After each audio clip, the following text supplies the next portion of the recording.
Hello, it's Ren Presents time. I'm your host Ren, and today we continue with the Belmont Saga, Part 3, Chapter 13, Bay 15. There's a lot of numbers there. Chapter 13, Bay 15. Last week, Paymaster Stenstrom has a heart-to-heart with the Cronins, of all people, and these big, scary, gigantic, tooth-filled, worm-like creatures spoiling for human flesh and human mentality. And you figure these things are just wretched, evil, despicable, nefarious. Any adjective you want to apply to them would be appropriate. But in talking to them, and as I mentioned before, whenever you encounter aliens in the League of Elder, they're just that. They're alien. They don't think, and they don't act, and they don't have the same kinds of logic and the same sense of morality that we do, or the Elder kind do in this book. They're very different. But they're not necessarily evil either. They're not out to do no good. They're not out to create misery. They're just out to feed, to eat. And they tell him that, like, hey, you gotta fill your belly, we gotta fill our belly. It just happens you're on the menu, you know? And, you know, I'm sure they seem sinister and they seem unpleasant, but while talking to them, they were perfectly reasonable. He killed several of them that had attacked him, and they didn't hold him responsible for that. Like, you were attacked, you defended yourself. The matter is closed. I'm sure if we were to have a heart-to-heart with a cow, they'd probably be thinking the same thing about us, as, hey, you're not cool. You're not cool. Look what you're doing. But that's just, it is what it is. And like I said, this is not Star Trek. There's no convenient food synthesizers to make you a dinner out of thin air. No, if you want to eat, you gotta go get it. And I've never really thought about what kind of life is on Cronyn World other than the Cronins. I've always had it in my head that the Cronins are probably pretty much it. They might have been some other type of life form swimming in the oceans on Cronyn World. Certainly there's micro activity, maybe some type of krill or small foods, but the Cronins certainly aren't filter feeders like a blue whale. No, they need red meat, and they need your brains, and they need your psionics to help sustain them as well. So yeah. So, and also, I always thought maybe the Cronins were just too powerful and they hunted any other possible creature swimming in the water with them into extinction. It's just the Cronins left. So, in order to get food, they gotta bring it in from other places. And then they told Stenstrom they give their prey what they want most, or what they think they want most. And as I've mentioned before, if you drill deep down into your own psyche and you think of your wants and your needs, what do you want most? What do you fantasize about? You probably wouldn't want those fantasies manifested in real life. You wouldn't want to come face to face with these things because they might be horrific. They might not be something anyone would understand. Like, that's what you're thinking about? Is that really what what kind of loser are you? What kind of psychopath are you? But that's just part of the human condition.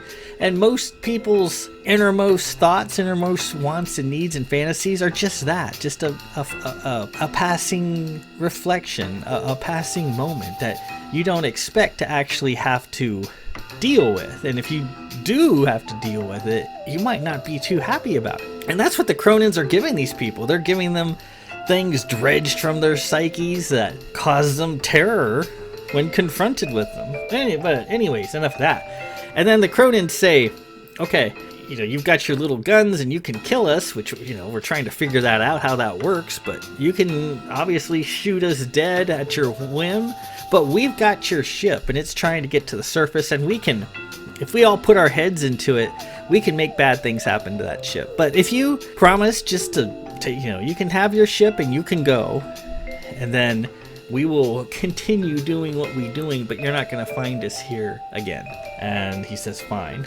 And true to their word, the Seeker came to the surface and was not troubled in any way by all the bad things the Cronins were doing earlier. Stenstrom boards, finds that the ship is, even though powered by little coils from the Demophlon John, it has lights, has most amenities. A lot of the things have been pulled from the Seeker when it was half scuttled, but it's perfectly flyable and livable at the moment. And he's kind of taken aback.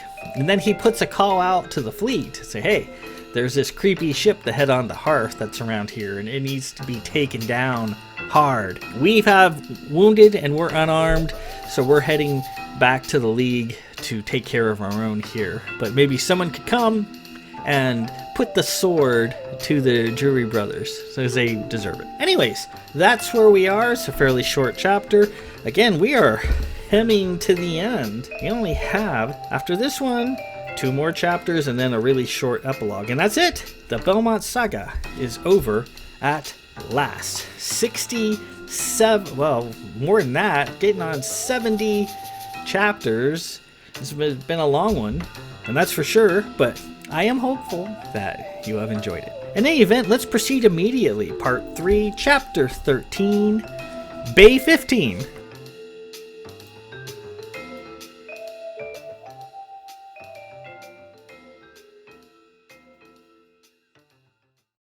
Well, would you look at that piece of man? Come here, you, Morgan Jutterick said as she leaned over the patient on the table. She was getting around by using her jet staff as a crutch. Stenstrom and Tara were standing in the doorway to the dispensary. She threw the staff aside and hobbled up to Stenstrom, where she put her arms around him and held him tight. Well, creation, I missed you. Stenstrom laughed.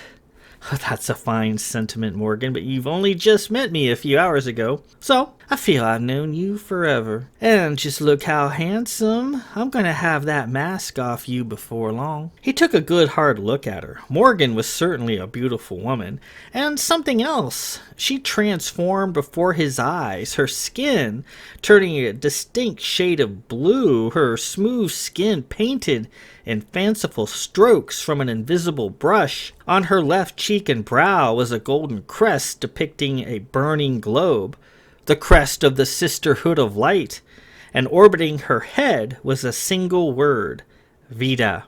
What is Vida? He asked. Morgan was astonished. You can see that? I see the word Vida circling your head. I also see your skin has been painted blue, and the official crest of the Sisterhood of Light is tattooed on your right cheek. The word Vida is Vith for empath. My house is branded Certified Empaths by the Sisters, and they mark us in a 4D tattoo so they may easily recognize us. The blue skin, the crest, the word, but only the Sisters should be able to see it. I see it now, just fine. Morgan smiled in a seductive fashion and pulled him close. Do you like it? She whispered. It covers my body. I can show you more. Stenstrom was finding his thoughts addled, the furnace of his passions just beginning to stoke. This 4D tattoo covering Morgan's body was the most seductive thing he'd ever seen. He quickly pulled away and changed the topic. Morgan and a few Marians had the civilians laid out on the tables, and some were on the floor. Several Marians were leaning over them, applying a thick, brackish-looking ointment to their blackened skin. How are these people doing? He asked. Well, they need the League, sure enough, Morgan said. But they're doing as well as can be expected. I found the stores here in the dispensary nearly empty, except for a few sacks of dry soda. The Marians, though, found a quantity of lard in the gallery, some salts, and a case of grape brandy, which they mixed into the simple but effective salve. With it, their skin is moistened and somewhat refreshed. They should rest easy until we return to the League. A case of brandy? The brandy he was supposed to deliver to Baz, or else? Tara spoke up. That brandy? Did they use all of it? One of the Marians looked up, the green sleeves of her robe pushed up to her elbows, her hands covered in salve. We did. As there were only a few bottles, there were so many here to treat. Were we wrong in using it? So, his appointment was cost at last. Not by ruse or stratagem, not by a dead ship, Drury, Kestrel, or Cronyn, but by a kind-hearted Marian seeking to help those in need. Is it helping? He asked. Oh, yes! They seem much better, and many of them have at last fallen to sleep and are resting easy. They were so desperate for sleep. They've got a fighting chance now, Morgan said. Are they out of danger? For now, yes. If it has helped them, then it was well used. Well, we should be underway soon, and we'll get them all the help they need in a matter of hours. Morgan smiled at Stenstrom. So, you wanted me to tell you what Jeterix means, right? She said, approaching him. Her eyes were like pristine lamps, glowing on a bright field of blue. I did. She hobbled into his personal space. Though he had just met this secretly painted woman, he could feel a distinct tension forming for her, a maddening, distracting tension. He wanted to touch her, to savor the feel, and, as she was a certified empath, she probably knew all that too. Well, let me tell you. It means I'm a blithering, unwashed idiot in Thompson, came Gwendolyn's voice from behind. Stenstrom turned. Gwendolyn was standing in the doorway, her arms crossed. Gwen, how are the coils coming? They're small and underpowered, but they're coming along.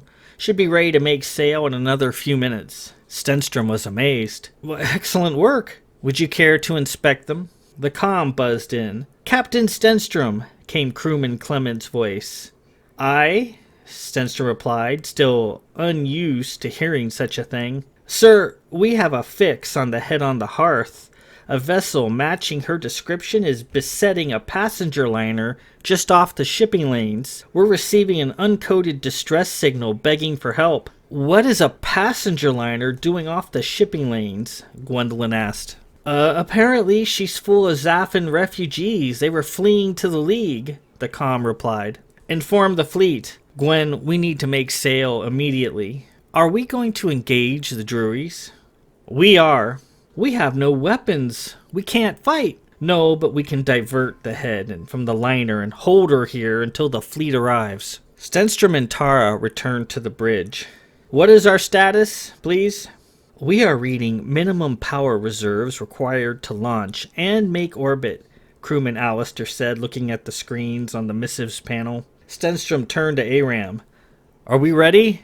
Bell, that we are. The helm is available and ready for travel. He looked up. Comm, engineering, Lieutenant Gwendolyn. We're making sail. Aye, her voice came back. Watch the red lines and don't expect a record dash out the gates. All right, Aram, take us up and get us into orbit. Stenstrom stood there with Lady Alesta sitting in his seat. She was turned around, watching Aram work. In his heart, Stenstrom was sure nothing was going to happen. The Seeker would sit there, stranded on the turbid waves of Cronyn World. Forever. He heard a slight rise in noise.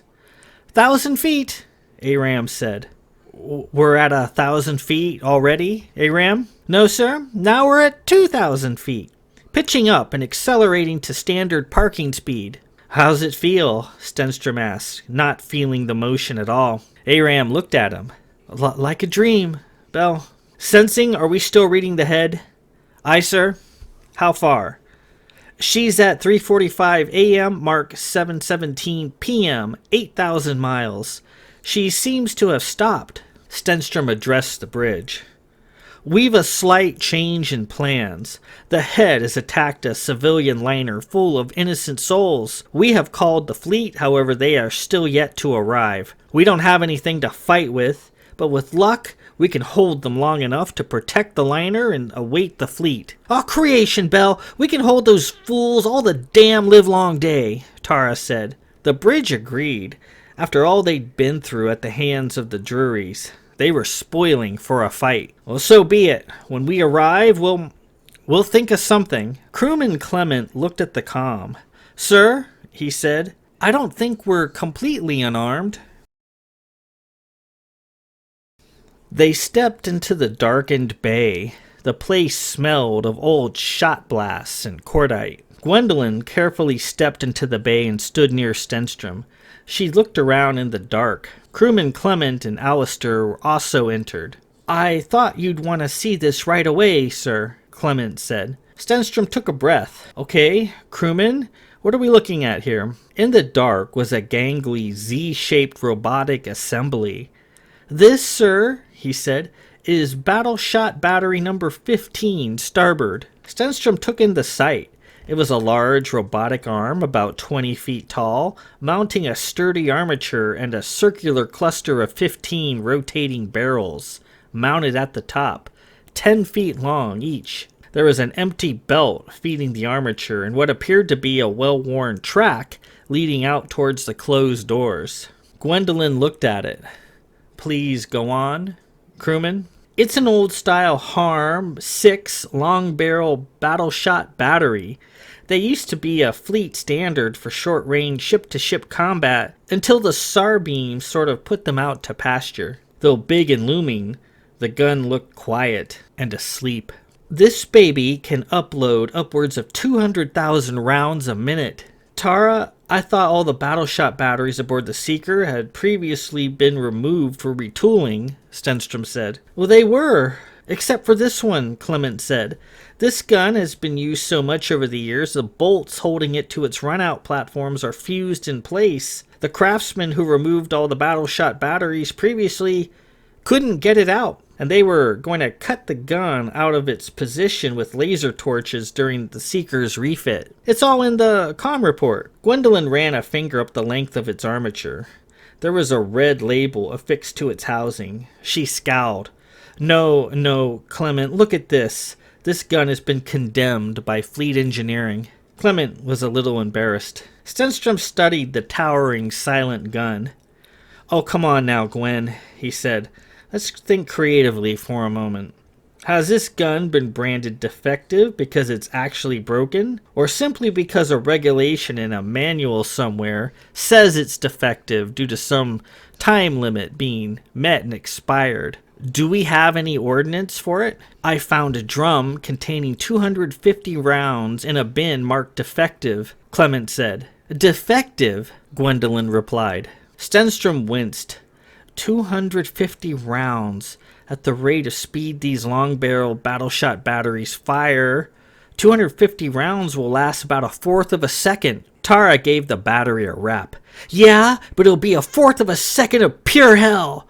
If we line it up right, we can saw the head on the hearth in two, provided the ammunition works and doesn't explode in the chamber, Gwendolyn said, shaking her head. Yes, of course, let's have a bit of faith. It won't do that, Alistair said. This is a great gun, a classic. My father was an armor aboard the Grey Fox. He used to tell me that the old long-barrel gun was one you could count on. It was a gun that would get you home. Stenstrom looked up. Navigation, what is our ETA to the head? 15 minutes, sir. Stenstrom smiled.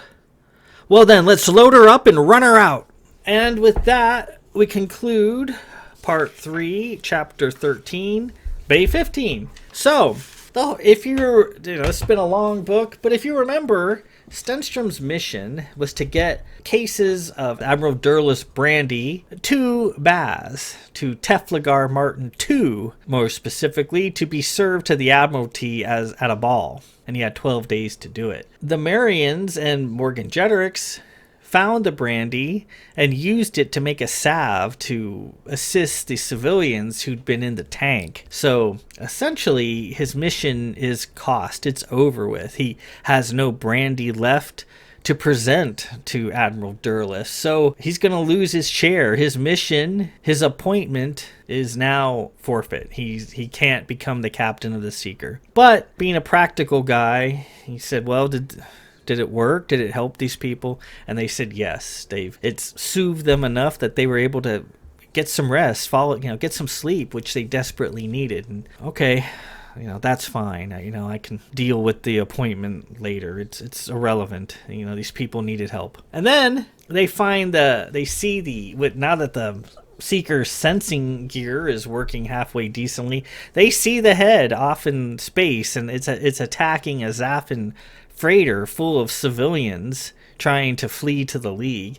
So he decides, we're going to intercept it, we're going to divert the head, we're going to interdict it, we're going to hold it here until the fleet can arrive, and so they can sink it hard. We're unarmed, but we'll figure something out once we get there. And then the comm says, well, I see a report in my comm that one of the battle shot batteries, and the Seeker was a very primitive ship, really, compared to the New Faith that Captain Davidge went to, which has SAR beams, which are kind of like phasers in Star Trek, energy weapons.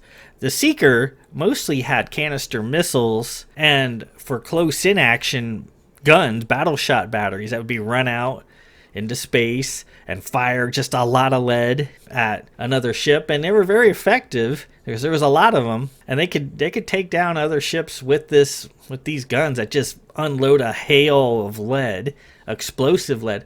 Sig's little Shadow Tech familiar is a little tiny version of the Seeker, like a model version that flies around, and it has a whole host of little tiny battle shot batteries, and even though they're little, super tiny, they can unload hell on someone, which she's used several times. She gets a broadside on someone, these little tiny approximations of battle shot batteries going off, they just wallop, put a wailing on anything in their path. They can do a lot of damage. And they find out there's one still here that they couldn't remove it because it's kind of fused to its run-out platform. And they find it's got a little bit of ammo. So they figure, okay, if this ammo works, if this gun works, we'll have about a fourth of a second to fire it. But that fourth of a second, like Tara said, is going to be pure hell if they line it up right. They can do serious damage to the head on the hearth with this gun if all goes well. So next week, part 3, chapter 14, Chance Drury. We're going to settle up with the Drurys one way or the other next week and see what happens. Until then, this is Ren Presents. I am your host, Ren. Peace out.